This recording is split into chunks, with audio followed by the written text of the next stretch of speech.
आप सब मेरे ऑनलाइन बहन भाइयों को एक बार फिर से जय मसीह की। परमेश्वर की दया और अनुग्रह से एक बार फिर हम एक दूसरे से मिले, हमने एक दूसरे को देखा और सही सलामत हैं, इसके लिए प्रभु का धन्यवाद करेंगे। आइए सब आंखों को बंद करेंगे, हम परमेश्वर की स्तुति और धन्यवाद करेंगे। धन्यवाद मेरे राजा, हे राजाओं के राजा, प्रभुओं के प्रभु, प्रभु यीशु, तेरे पवित्र नाम को धन्यवाद करते हैं प्रभु। शाम के सुंदर समय प्रभु, जितने मेरे ऑनलाइन भाई बहन प्रभु जी घर से बाहर जाने में, अंदर आने में तूने मदद किया, तेरा धन्यवाद प्रभु जी। हमारी मुसीबतों में, परेशानियों में, दुखों में तूने शांति दिया, तेरा धन्यवाद प्रभु। हमारे घरों में प्रभु तूने अंदर जल को आशीष दिया, तेरे पवित्र नाम को धन्यवाद करते हैं प्रभु जी।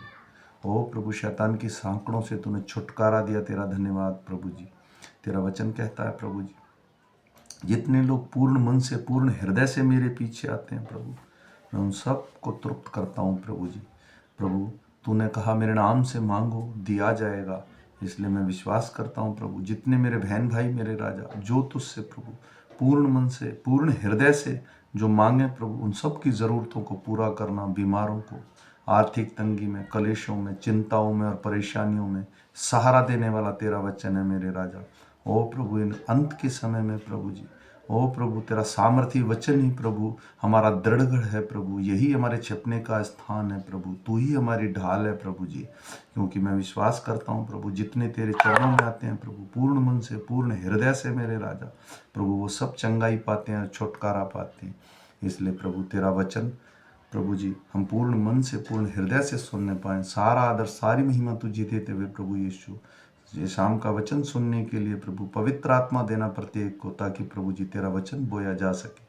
सब कुछ तेरे बलवंत हाथों में सौंपते हुए छोटी सी विनती तेरे प्यारे बेटे मेरे उद्धार करता यीशु नासरी के नाम से मांग कर पा लेता हूँ पिता, आमीन। आज तारीख है 26/1/2025 और हम आज शाम का वचन पढ़ेंगे। हम शाम का वचन पढ़ेंगे 14 और 15 अध्याय निर्गमन की पुस्तक में से। इसके पढ़े और सुने जाने पर प्रभु की आशीष हो। यहोवा ने मूसा से कहा, इजराइलियों को आज्ञा दे कि वे लौटकर मिग्दोल और समुद्र के बीच पाहिरोत के सम्मुख बलसपेन के सामने अपने डेरे खड़े करें। उसी के सामने समुद्र के तट पर डेरे खड़े करें। तब फ़िरौन इजराइलियों के विषय में सोचेगा, वे देश की उलझनों में फंसे हैं और जंगल में घिर गए हैं। तब मैं फ़िरौन के मन को कठोर कर दूंगा और वह उनका पीछा करेगा। तब फ़िरौन और उसकी सारी सेना के द्वारा मेरी महिमा होगी और मिस्री जान लेंगे कि मैं यहोवा हूँ। और उन्हें वैसा ही किया। जब मिस्र के राजा को यह समाचार मिला कि वे लोग भाग गए, तब फ़िरौन और उसके कर्मचारियों का मन उनके विरुद्ध पलट गया और वे कहने लगे, हमने यह क्या किया कि इजराइलियों को अपने दास्तव से छुटकारा देकर जाने दिया।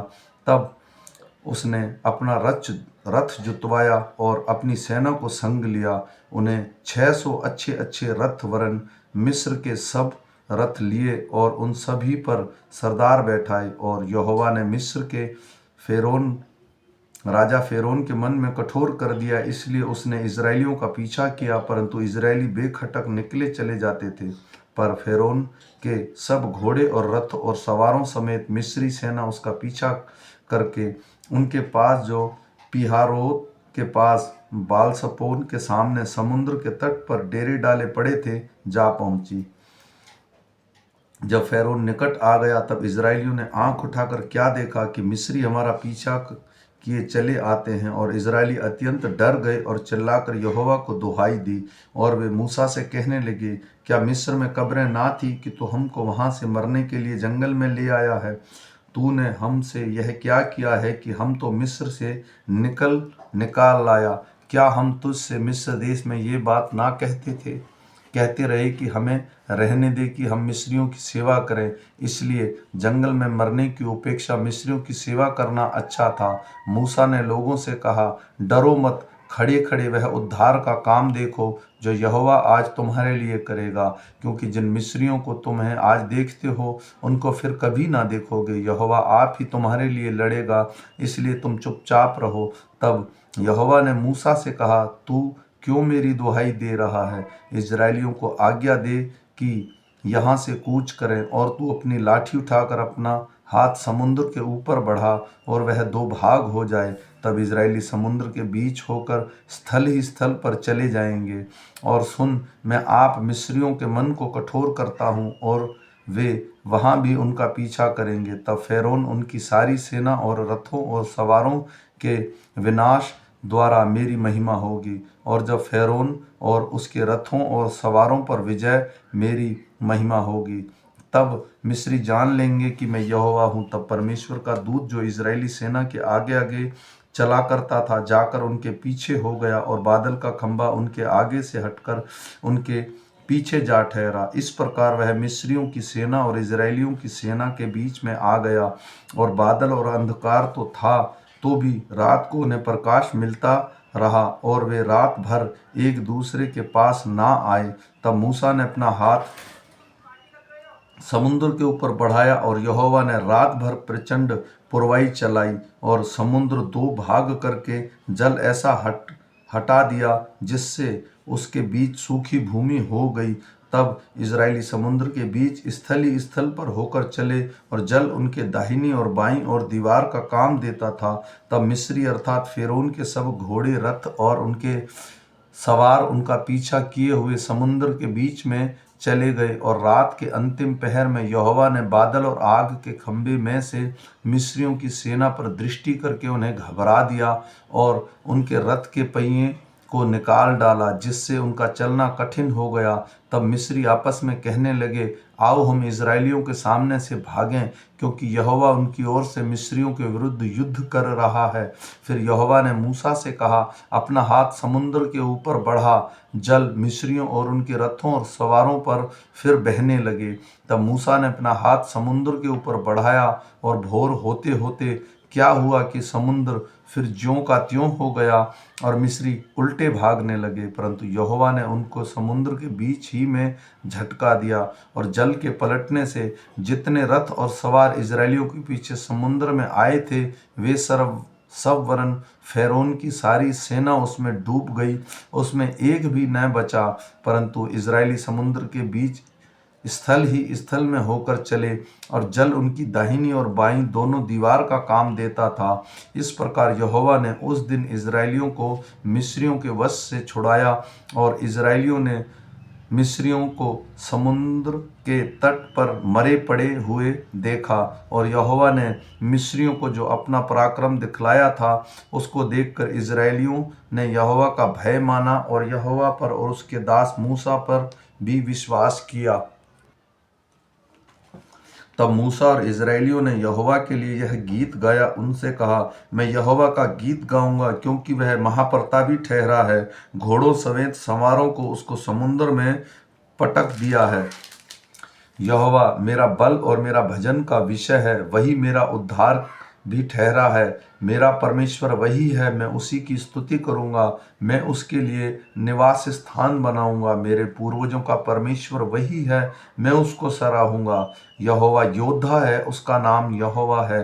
फ़िरौन के रथों और सेना को उसने समुद्र में फेंक दिया, और उसके उत्तम से उत्तम रथी लाल समुद्र में डूब गए। गहरे जल ने उन्हें ढांप लिया, वे पत्थर के सामने गहरे स्थानों में डूब गए। हे यहोवा, तेरा दाहिना हाथ शक्ति में महाप्रतापी हुआ। हे यहोवा, तेरा दाहिना हाथ शत्रु को चकनाचूर कर देता है। तू अपने विरोधियों को अपने महाप्रताप से गिरा देता है।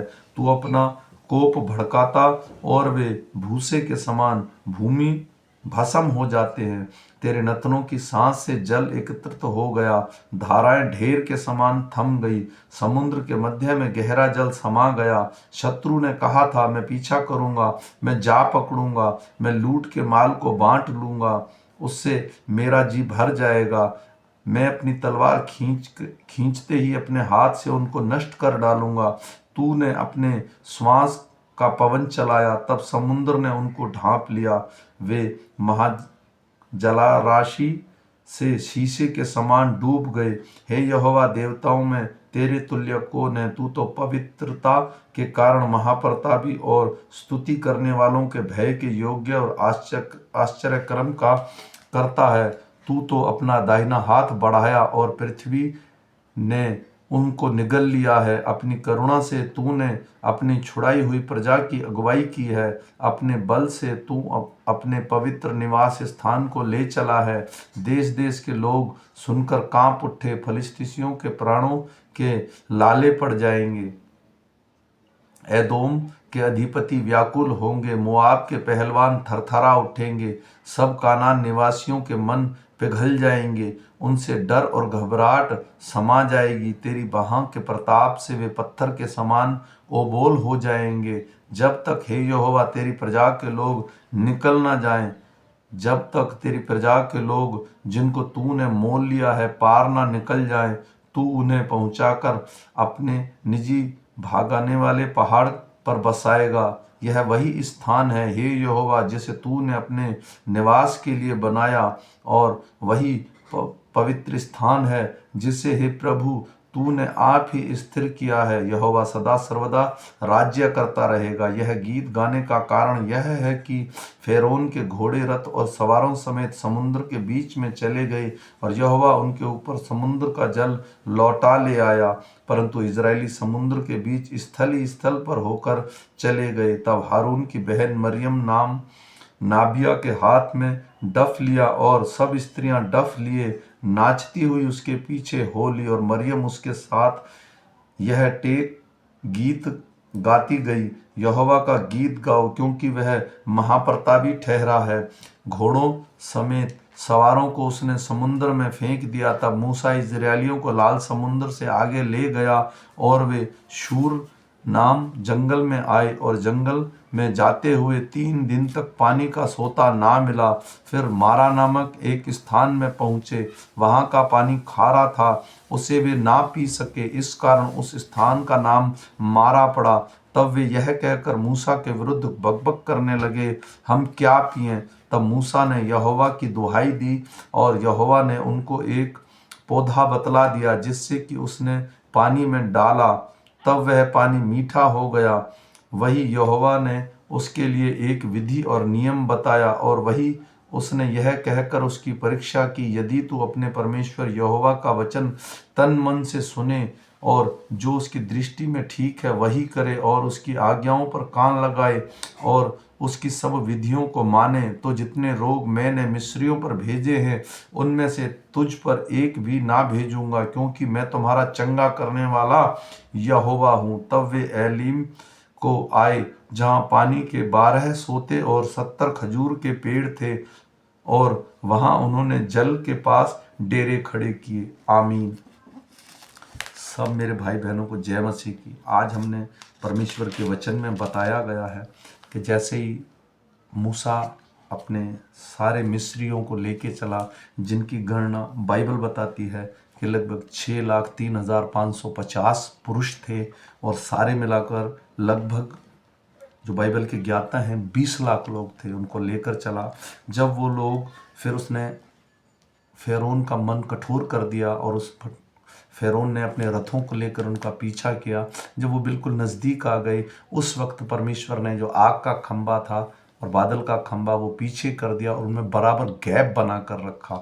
तब परमेश्वर ने मूसा को बोला, समुंदर पर हाथ बढ़ा, और उसने हाथ बढ़ाया, समंदर 2 भाग हो गया। पूरी रात पुरवाई चली, और वे पैदल ही पैदल सूखी ज़मीन से पार हो गए, लेकिन परमेश्वर ने फेरोन को पार होने नहीं दिया, इसलिए वो हमारी मुसीबतों को कभी हम तक नहीं पहुंचने देगा।